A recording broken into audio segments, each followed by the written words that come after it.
Remind people of what the challenges that you had that you ran across, and specifically what your company did to solve that. So what was the problem you saw, and what did you put in place to be able to solve that? Okay, first of all,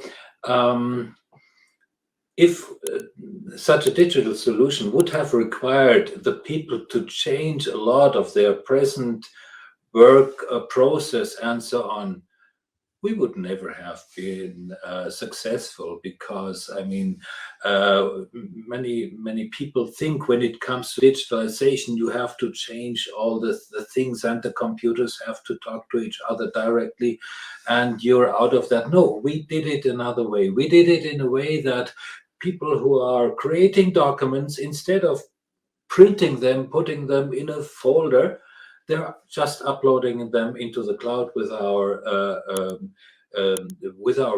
platform, and it goes within seconds. And once they are on the platform, you can destroy the original documents. They are no longer needed because of that high security blockchain thing. The digitals are the new original. So to make it easy, very simple for the people on the shop floor, for the people in quality inspection, goods inwards, in international freight, in customs, and so many potential applications, it does not require a huge change of existing work. That was certainly the most important step.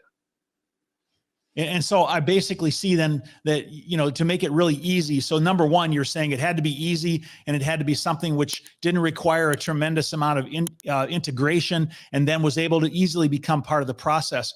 And I saw in the video that all you had to do is bring up a QR code and to be able to scan that. And then I think we have a slide which I could put up that shows that when you scan that, it brings up the document. Is that correct? Is that how it works?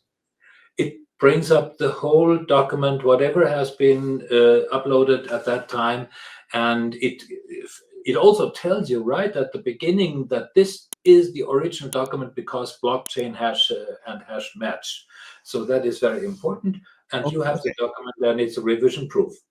So you brought up the word blockchain. So now there's many companies out there today that save documents and things out to the cloud. So, you know, what I wanted to do now is help people understand how you brought blockchain, you know, into the process, and what's the significance of that.